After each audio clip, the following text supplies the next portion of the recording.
Error 403 in Roblox signifies forbidden access, often appearing when Roblox suspects an account might be underage, according to COPPA, the Children's Online Privacy Protection Act. This law protects children's privacy online, and Roblox enforces it by requiring ID verification for accounts that might belong to users under 13 years old.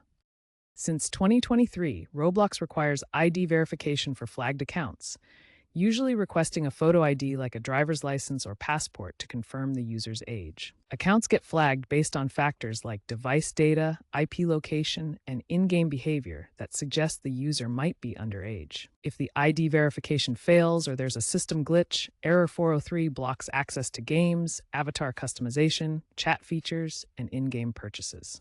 This is a server-side authentication check designed to prevent unauthorized access while balancing user safety with legal mandates under COPPA.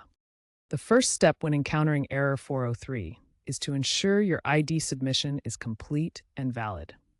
Double-check that the information matches your Roblox account details and that the ID hasn't expired. Access Roblox's verification portal through the official website or app, not through suspicious links to avoid phishing.